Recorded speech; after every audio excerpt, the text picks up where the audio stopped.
Mais aujourd'hui, je voulais commencer par vous poser quelques questions. Quelle est la meilleure chose que Dieu puisse faire pour vous? Quelle est la chose la plus importante que Dieu puisse faire dans votre vie, dans ta vie? Si on pouvait demander une seule chose à Dieu aujourd'hui, ce serait quoi? En fait, ces questions-là que je viens de poser, de vous proposer à vous poser, définissent notre spiritualité. Et en fait, la réponse à ces questions-là, elle est universelle et intemporelle. Ça veut dire qu'il y a 2000 ans, les gens qui vivaient à l'époque, qui sont aujourd'hui ici, ou qui sont en Chine, ou sont en Afrique, ou au Mozambique, ils auraient donné la même réponse si eux, ils avaient lu la Bible, le Nouveau Testament, et l'a suivi quand même. Parce que la Bible dit qu'il ne faut pas simplement lire, il faut la obéir, il faut l'appliquer. Mais ces questions-là, n'importe où, dans n'importe quelle époque, dans n'importe quel pays, les gens qui ont lu et suivi le Nouveau Testament, ils auraient donné une seule et unique réponse. Et aujourd'hui, je vous invite à regarder quelques passages. On ne va pas regarder un seul passage, mais plusieurs passages dans la Bible. Et si vous êtes rapide, je ne vais pas afficher, mais vous pouvez aussi prendre de notes quelques passages on va lire. On va lire quelques passages de la Bible pour découvrir quelle est la meilleure chose que Dieu puisse faire pour nous. On commence par Romains chapitre 8, verset 28. Nous savons que tout contribue au bien de ceux qui aiment Dieu, de ceux qui sont appelés conformément à son plan. Alors Dieu a un plan, il a un but. Et lui, il fait en sorte que toute chose coopère afin que son plan atteigne le but, va jusqu'au bout. Et quel est le but? Verset 29. Ce qu'il a conduit d'avance, il les a aussi prédestinés à devenir conformes à l'image de son Fils, afin que celui-ci soit le premier-né d'un grand nombre de frères. D'après ce passage, quel est le but de Dieu? Nous rendre conformes à l'image de Jésus-Christ, son Fils. Voilà le but ultime de Dieu dans notre vie. Nous façonner à l'image de Jésus. Encore un passage de Corinthiens 3, 18, Paul nous dit la même chose. Nous tous qui sommes voiles sur le visage, contemplons comme dans un miroir la gloire du Seigneur, nous sommes transformés à son image, de gloire en gloire, par l'Esprit du Seigneur. Voilà quel est le plan de Dieu pour nous. Qu'est-ce que Dieu est en train de faire dans notre vie, dans ma vie, dans la vôtre? Nous façonner à l'image de son Fils. Il y a l'œuvre dans notre vie comme un potier qui travaille l'argile, comme disait le prophète Jérémie dans le chapitre 18. Nous sommes dans la main de Dieu, dans les mains de Dieu, comme l'argile dans la main d'un potier. Il nous façonne, il travaille sur notre vie. Dieu regarde qui? Le modèle qui est Jésus son Fils, il nous façonne. Il regarde son Fils, il nous façonne. L'Esprit regarde la gloire qui est reflétée au visage de Jésus, il nous façonne à l'intérieur. C'est comme ça que se passe entre nous et Dieu. Dieu regarde le modèle, il travaille en nous. Et maintenant, le reflet que moi-même je vois, comme dit Paul dans Corinthiens, dans le miroir, selon lui, est le reflet de la gloire de Jésus. Eh oui, la prochaine fois que vous regardez dans le miroir, c'est Jésus qui vous voyez. Est-ce que c'est le cas? Encore un passage, Ephésiens 4, 11 à 13. C'est lui, Christ, qui a donné les uns comme apôtres, les autres comme prophètes, les autres comme évangélistes, les autres comme bergers et enseignants. Il l'a fait pour former les saints aux tâches du service, en vue de l'édification du corps de Christ, l'Église, jusqu'à ce que nous parvenions tous à l'unité de la foi et de la connaissance du Fils de Dieu, à la maturité d'adulte, à la mesure de la stature parfaite de Christ. Quelle était l'intention de Dieu lorsqu'il a donné des apôtres, des prophètes, des évangélistes, des pasteurs, des enseignants?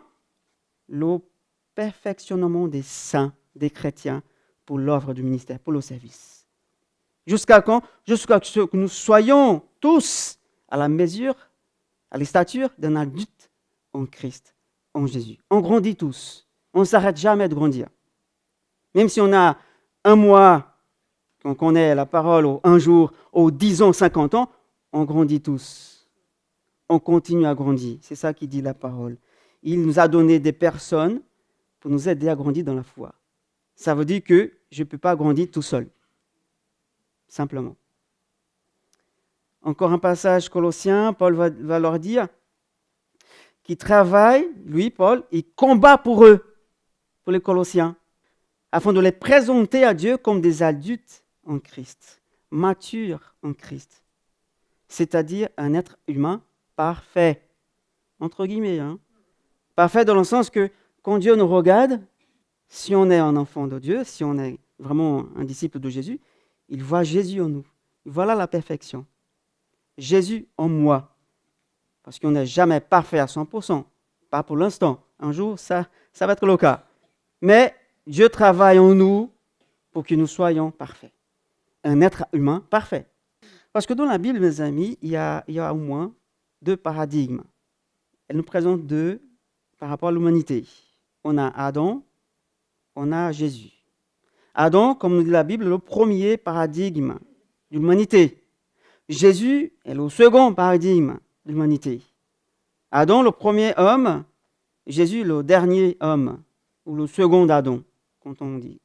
Il y a donc ces 2 paradigmes. Soit nous sommes des êtres humains à l'image d'Adam, soit nous sommes des êtres humains à l'image de Jésus. On a 2 possibilités dans la vie d'être un être humain, soit comme Adam, soit comme Jésus. Et dans 1 Corinthiens, chapitre 15, 47 à 49, Paul nous dit ceci, « Le premier homme tiré de la terre est fait de poussière. Le second homme, le Seigneur, est du ciel. Tel est l'homme terrestre, tels sont aussi les hommes terrestres. Et tel est l'homme céleste, tels seront aussi les hommes célestes.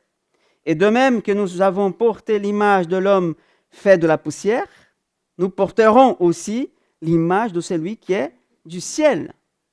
D'abord Adam, mais après vient Jésus. » Il y a un écrivain qui s'appelle C.S. Lewis, dans l'un de ses livres, Les Chroniques de Narnia, je pense que vous connaissez un peu, il a dit que ce monde-là, il a créé une image dans son livre, il a dit que ce monde-là est comme un atelier où il y a beaucoup de petites poupées en chiffon ou en tissu, comme vous voulez.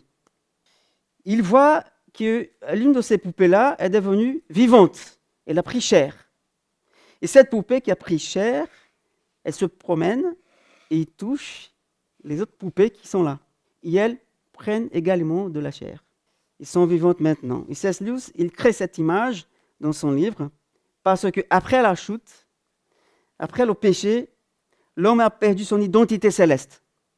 Et nous sommes devenus comme des poupées en chiffon, en état d'Adam. Des êtres humains déchirés, déchus, sales, mal faits. Et puis Jésus vient et nous touche. Il touche ces poupées-là, il les transforme en véritables êtres humains. Jésus se promène dans l'atelier, dans le monde, il parcourt le monde, il attire les gens à lui, il les touche, il les transforme en poupées, en chair. Et maintenant à son image à lui. Voilà le projet créateur de Dieu, nous transformer en un véritable être humain. Un être humain divin. Et oui, ça paraît un peu bizarre, mais oui. Un être humain divin, parce que nous avons la présence du divin en nous. Nous sommes transformés à l'image du divin, de celui qui est saint, parfait. Et on est en route. Oui, nous sommes des êtres humains divins. Quelqu'un peut dire Amen? C'est pas rien, non? Être un être humain divin. C'est vrai. Chers amis, le chemin que nous parcourons mène à un endroit, et cet endroit n'est autre que Jésus-Christ lui-même. C'est lui notre cible. Certains vont même dire peut-être que la chose la plus précieuse que Dieu puisse nous donner, ou nous donner, c'est le ciel, c'est le paradis, c'est les richesses qui nous attendent, la maison en or, les chemins en pierres précieuses, on n'attend que ça. Mais non. Ce n'est pas le ciel, c'est le Christ. Il veut nous donner son Fils. Il nous a donné déjà, mais il veut nous voir en voyant son Fils. Et la chose la plus précieuse que Dieu puisse nous donner, c'est son Fils. Il nous a donné déjà. Notre destination n'est pas le ciel, même si c'est le cas, mais notre destination, c'est le Christ. En fait, on va vers lui, on le suit, On marche après lui parce qu'on veut être comme lui. On veut lui ressembler. C'est le plan de Dieu. C'est exactement ça que Paul nous enseigne dans toutes ses lettres. Cette œuvre de Dieu de nous transformer en êtres humains selon le modèle parfait, son Fils Jésus. Alors peux-tu imaginer, marchant dans les rues de Sable-d'Olonne, où là vous habitez, par exemple, et Dieu te regarde du ciel, il dit, voilà ce que j'ai imaginé quand j'ai créé l'être humain. C'est ça que j'avais en tête. Imagine ça, que Dieu te regarde et te dit ça dans le ciel. Parce qu'on lit dans la Bible qu'il avait dit ça à un moment donné par rapport à Job. Regardez mon fils Job, c'est bien ça que je voulais. Imagine que Dieu dit ça par rapport à toi. Imagine ton cœur libéré de la peur, de l'anxiété, de la culpabilité. Imagine ton cœur libéré des blessures, des ressentiments, de la haine, de la vengeance et de la jalousie. Imagine que quelqu'un te crie dessus et tu n'as pas peur, mais que tu restes calme, tranquille. Imagine que quelqu'un te frappe et que tu regardes cette personne-là avec douceur, avec compassion, amour, et tu l'offres l'autre jour. Imagine que quelqu'un te trahisse et que tu dises « Père, pardonne-lui, il ne sait pas qu'est-ce qu'il fait. » Imagine-toi au milieu d'une tribulation, de la plus grande tempête de ta vie, et que tu puisses dire que ta volonté soit faite, Seigneur. Et là, après, tu te reposes ta tête sur l'oreiller en paix. Et tu dors, comme dit le sommeil du juste. Imagine que quelqu'un parle ainsi de toi. C'est la personne la plus paisible, la plus joyeuse, la plus patiente, la plus gentille que je connaisse. C'est la personne la plus fidèle, la plus loyale que je connaisse. Peux-tu imaginer tout cela? C'est exactement ça, ce que Dieu veut faire dans ta vie. Un véritable être humain à l'image de Jésus. Ok, mais la question est de savoir comment Dieu va faire cela dans ma vie. Je sais qu'il veut faire ça, c'est son plan, mais comment il fait? Comment Dieu me transforme-t-il d'une poupée en chiffon en un véritable être humain? On va dire, par le Saint-Esprit. Il vient habiter en moi et il me transforme à l'intérieur. Oui, c'est vrai, mais pas que ça. La Bible dit que il le fait en me plaçant près de personnes qui ressemblent à Jésus. Comme je disais tout à l'heure, on ne grandit pas tout seul. Déjà avec cette puissance du Saint-Esprit en nous qui nous renouvelle à l'intérieur, mais aussi Dieu place à côté de nous des personnes qui sont comme Jésus pour m'aider à grandir, à me façonner aussi. Matthieu 28, 18 à 20, le passage qu'on connaît peut-être bien. Allez dans le monde et faites toutes les nations des disciples, baptisez-les au nom du Père, du Fils et du Saint-Esprit, et enseignez-leur à mettre en pratique tout ce que je vous ai prescrit. Ici, dans ce passage, on voit que faire des disciples ne consiste pas à enseigner ce que Jésus avait ordonné, mais enseigner comment faire. Ce n'est pas simplement de expliquer, mais montrer comment je peux faire ça, comment je peux mettre en pratique ça. C'est ça que Jésus nous a ordonné, de montrer comment, et pas simplement faire un exposé. Voilà ce que vous devez faire, ça et ça, ok, partez, en paix. Non, on va marcher ensemble et on va montrer comment faire. Parce qu'on sait bien que Jésus m'a ordonné de pardonner, n'est-ce pas? Il t'avait dit plusieurs fois, pardonne-leur, pardonne-lui. Et après on dit, mais j'y n'arrive pas. Et là, quelqu'un nous dit, alors viens avec moi, je vais te montrer comment on peut pardonner. Tu sais aussi que tu ne peux pas servir Dieu et maman, Dieu et l'argent. Tu sais que tu ne peux pas avoir des addictions, on sait bien. Mais on dit, mais je n'arrive pas à me débarrasser de ça. Et quelqu'un nous dit, viens avec moi, je vais te montrer comment vivre dans la liberté. C'est ça, viens avec moi. Je vais te montrer comment pardonner. Viens avec moi, je vais te montrer comment te libérer de tout ça. C'est exactement ça que Jésus nous enseigne, qui nous dit comment on peut être façonné et aidé à grandir. Voilà comment le Seigneur va nous faire comme Jésus, Je dois m'inscrire dans une formation? Je dois me contenter de regarder des vidéos sur Internet? Non, le Seigneur va nous faire comme un homme de Dieu, comme un homme selon Jésus, une femme selon Jésus, en nous mettant aux côtés de personnes qui sont comme lui. Et Paul va dire aux Corinthiens, 1 Corinthiens 11, il est osé quand il dit ça, « Soyez mes imitateurs, comme je le suis moi-même du Christ. » Alors, pouvons-nous dire la même chose? Imaginez-vous, imagine-toi, disons tout cela avec quelqu'un. Marie-Christine, imite-moi. Si tu m'imites, tu vas imiter Jésus. Paul, il a dit ça. Alors, est-ce que Paul était parfait 100%? Non. Si Paul pouvait le dire, pourquoi pas moi, pourquoi pas vous, toi? Soyez mes imitateurs, mes amis, comme je suis moi-même de Christ. Mais nous disons, non, ne regarde pas Joël, regarde Jésus. On dit ça, non? Non, ne regarde pas l'homme. Il n'est pas parfait. C'est vrai, il n'est pas parfait. Mais où est Jésus? Que je puisse regarder sous sa face. Dans la Bible, on va dire.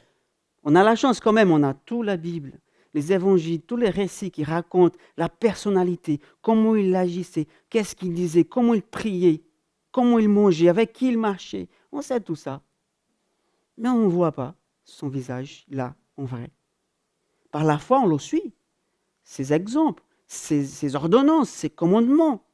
Mais la Bible est remplie de cette phrase, cette pensée, les uns avec les autres. Imitez-moi, sois à mes côtés. Vous allez voir comment faire ça. Non, on ne dit pas, non, ne regarde pas l'homme. Oui, il faut regarder l'homme de Dieu, la femme de Dieu. Ces exemples, qu'on puisse aussi les imiter. C'est là qu'on va être façonné à l'image de Jésus. Oui, parce que Jésus, il est invisible. Mais il est visible par moi. Il est visible par vous, par toi. Je peux le voir en toi. Bientôt, au mois de mai, on va vivre un moment, j'imagine, j'espère, j'ai hâte de ça, un moment riche entre nous, la communauté, dans notre première retraite d'église, au mois de mai. Hein? Vous êtes au courant? Et le thème de notre retraite, qu'on avait réfléchi, c'est pour une communauté visible et surnaturelle. Visible dans le point de vue visible, on voit les choses, on voit comment les gens font les choses, comment elles réagissent, comment elles font. Mais surnaturel parce qu'on ne dépend pas que de nous, on dépend du Saint-Esprit. Une communauté visible ici, visible là dans mon quartier, visible dans la famille, visible dans mon voisinage, visible ici dans l'église, mais surnaturellement, avec cette puissance qui nous enrichit. Et Paul avait écrit à Timothée, son fils spirituel, 2 Timothée 3,10. Toi, Timothée, il a dit, tu as suivi de près. Paul dit comme si Timothée avait une loupe pour regarder vraiment de tout près Paul, pour observer tout ce qu'il faisait. Il dit, tu as suivi de près mon enseignement, mon comportement, ce que je dis, comment je vis, mon but et mes motivations. Tu as tout vu, Timothée, de près. Alors, imite-moi, comme j'imite Jésus. Je pense que Timothée disait en lui-même, après tout ça, je veux être comme Paul. Je veux prêcher comme lui. Je veux évangéliser comme lui. Je veux enseigner comme lui. J'ai hâte d'être comme lui. Je pense. Il n'est pas marqué. Timothée n'a jamais dit ça, mais j'imagine comme lui, un jeune chrétien, un jeune responsable d'église, qui avait comme maître, comme un berger, un pasteur, Paul. Forcément, je pense qu'à un moment donné, il se disait, je veux bien être comme Paul. Un implanteur d'église, quelqu'un de caractère, quoi. Je sais, Paul avait quelques défauts, on sait bien. Il n'était pas parfait comme on pense, mais parfait aux yeux de Dieu. À un moment donné, il se disputait même avec Barnabas et son neveu Barnabas, Jean-Marc. Ils se disputaient, Paul et Barnabas et Jean-Marc.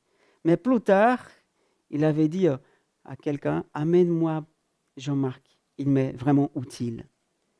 À un moment donné, il ne voulait pas travailler avec Jean-Marc, mais plus tard, les choses ont changé. Alors, est-ce qu'il y a quelqu'un dans ta vie, ou a eu quelqu'un dans ta vie qui te dit, cette personne-là m'inspire. Je veux être comme elle. Dans tel domaine, hein, c'est pas...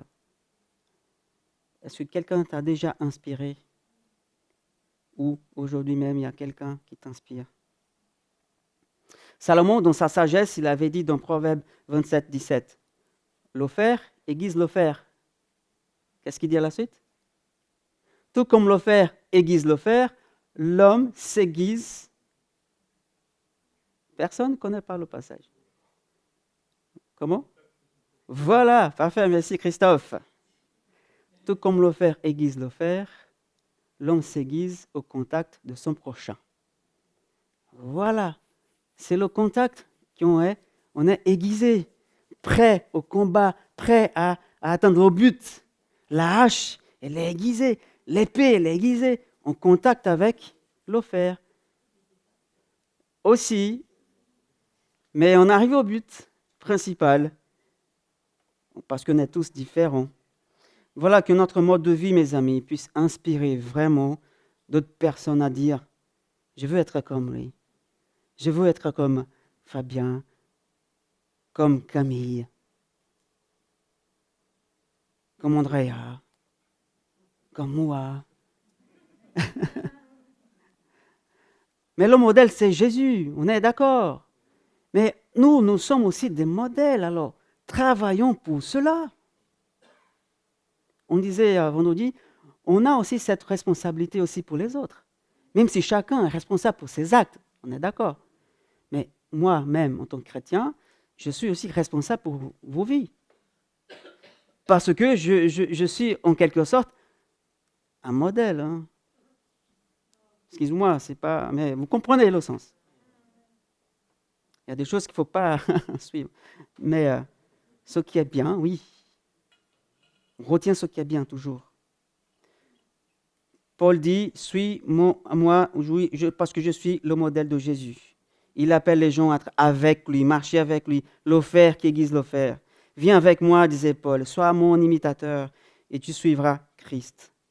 Voilà, qu'est-ce que Dieu veut faire dans ma vie? Me transformer à l'image de son Fils. Comment il va faire ça? En me plaçant à côté des gens qui sont comme Jésus. De personnes comme vous. Comme Jésus. Encore un passage, Éphésiens 4, 14. Le but de Dieu, nous amenons à la plénitude de Jésus, est que nous ne soyons pas comme des petits-enfants, ballottés, emportés par tout vent de doctrine, par la ruse des hommes, à la habilité dans la mauvaise manœuvre d'égarement. Paul va dire que nous ne soyons pas des enfants manipulés, soyons matures. Et ça se fait en contact avec les uns avec les autres. Mais ce n'est pas seulement avec 2-3 personnes, hein. C'est dans la communauté. Même si on peut choisir une personne qui, voilà, j'ai confiance, tout ça, mais dans Ephésiens 4, je ne vais pas lire, 15 et 16, nous dit que c'est dans la communauté, c'est le corps tout entier qui s'édifie lui-même. Ce n'est pas que le pasteur, le missionnaire, le responsable du conseil, non, c'est le corps qui s'édifie mutuellement. Nous tous, nous avons une pierre à apporter. Pas seulement les apôtres, les prophètes, les pasteurs, les évangélistes qui édifient l'Église. Comme dit Paul, tout le corps s'édifie elle-même, mutuellement. Encore un passage, 1 Thessaloniciens 5, 14. Nous vous invitons, frères et sœurs, avertissez ceux qui vivent dans l'eau des autres, réconfortez ceux qui sont abattus, soutenez les faibles. Paul ici, il ne parle pas que aux responsables, il parle à l'Église. Qui avertit ceux qui sont dans le désordre? Qui réconforte les abattus? Qui soutient les faibles? Nous tous, l'Église entière. Je le fais avec ceux qui sont proches de moi, et toi, tu fais avec ceux qui sont proches de toi. C'est comme ça. Je suis un modèle pour ceux qui sont proches de moi, et tu es un modèle pour ceux qui sont proches de toi. Je suis Jésus dans la vie de ceux qui sont proches de moi, et tu es Jésus dans la vie de ceux qui sont proches de toi. Voilà le défi. La barre, elle est haute. Hein. Un modèle selon Jésus. Ok, Joël, on va dire, j'ai compris. Mais où puisse trouver ces personnes-là qui sont des modèles, qui sont comme Jésus pour ma vie? Bonne question. La réponse, peut-être vous connaissez déjà, c'est ici, dans l'Église, dans la communauté d'Église, qu'on trouve des personnes qui sont comme Jésus, des modèles, qui ressemblent, qui manifestent sa face, sa gloire. C'est un reflet, comme on disait tout à l'heure, dans le miroir. Mais quelqu'un peut-être va dire, ça arrive malheureusement, écoute Joël, je pense que tu es un peu naïf ou même idéaliste. Je ne sais pas dans quel monde tu vis, parce que je connais très peu de gens qui sont comme ces êtres humains que tu décris là. Je connais très peu de personnes qui sont des modèles de Jésus. Ils sont un peu différents, mais ils ne sont pas comme Jésus. Pour moi, l'Église, c'est un lieu, pour certains, ils disent ça, malheureusement, un lieu d'abus, de manipulation, surtout dans des communautés qui sont dirigées de façon verticale. Certains vont dire même, j'étais blessé dans ces églises-là. Pour moi, l'Église, c'est une sorte de machine qui rend les gens malades. Ça fait parfois mal. Malheureusement, ça arrive à certains. On connaît certains qui ont vécu ça, des moments difficiles. Oui, on est d'accord que ça existe, c'est réel, malheureusement, parce que nous ne sommes pas encore dans ce niveau-là de perfection comme vraiment Jésus dans le ciel. On est encore sous terre. On est encore dans cette chair qui est encore corruptible, comme dit la parole. De toute façon, je ne pense pas que l'Église, c'est un lieu que ça. Il y a des bonnes choses. Je suis pasteur depuis déjà 12 ans. Pendant 7 ans, j'ai trouvé des gens vraiment bien, mais aussi des gens moins bien. Malheureusement, j'ai été déjà trahi, blessé, mais je pense que moi-même aussi, j'ai blessé. J'ai trahi, j'ai déçu. Mais c'est dans l'Église, dans la communauté, malgré tout, que j'ai rencontré des gens qui ont été comme Jésus dans ma vie. Des personnes qui m'ont enseigné, qui m'ont encouragé, qui m'ont pardonné, qui m'ont encouragé à pardonner, à rechercher la réconciliation. C'était dans l'Église, dans la vie communautaire. Alors, simplement, mes amis, aujourd'hui, j'aimerais donc vous encourager à discerner la communauté comme ce lieu où Dieu est à l'œuvre, afin que son dessein puisse vraiment se réaliser dans notre vie, dans ta vie, nous transformer à l'image de Jésus. Je voulais t'encourager à t'engager auprès de ces personnes-là, en chair et en os, qui sont à tes côtés, ou qui ne sont pas là aujourd'hui, mais qui font partie de ta vie. Ces personnes qui vont te façonner aussi à l'image de Jésus, vont t'aider à être comme Jésus. Alors prie pour elles, pour ces personnes-là, remercie Dieu pour eux, approche-toi d'eux, observe-les, inspire-toi d'elles, mais travaille toi aussi pour être une source d'inspiration. Pourquoi pas, Ça sera pas mal, tout le monde être comme ça. Moi, je travaille pour être vraiment une source d'inspiration pour les autres, à l'image de Jésus. Pas à mon image à moi, mais à l'image de Jésus. Tu pourras leur dire, à un moment donné, les amis, faites attention à moi, regardez-moi. Regardez ma façon de parler. Regardez comment je me comporte. Regardez comment je m'occupe de ma famille. Comment je m'occupe de mon temps. Regardez comment je sers. Venez avec moi. Alors ensemble, allons sur le chemin de Jésus, en compagnie de Jésus et en compagnie les uns des autres. N'oubliez pas, jamais tout seul. On va se rassembler de plus en plus à Jésus en étant ensemble. Et pas dans notre coin, tout le temps isolé pour méditer. Oui, on fait ça, mais ce n'est pas que ça qui va nous aider à grandir et être comme Jésus. Le plan de Dieu de nous façonner et nous mettre, quand il nous met à côté des personnes qui sont déjà comme son fils. Ou moi-même, je suis déjà une inspiration, je vais aider quelqu'un. Chers amis, ne perdons pas Jésus de vue. Ici, quelqu'un met la main sur ton épaule, disait, regardez Jésus, on va ensemble. Fixons nos regards sur lui. Et où on va trouver son regard? Sur chacun de nous. Alors, pouvons-nous vivre cette communauté-là, une telle communauté? Est-ce un rêve trop grand? Je ne pense pas, c'est possible. Alors, prions pour que Dieu réalise ce rêve en nous. Ainsi, tous qui nous regardent ailleurs reconnaîtront que nous sommes des disciples, que nous sommes comme Jésus. Ils vont voir que lui, il vit en nous. Pas moi-même, mais c'est lui qui vit en moi. Soyons, mes amis, un exemple pour chacun et chacune de nous. Prions.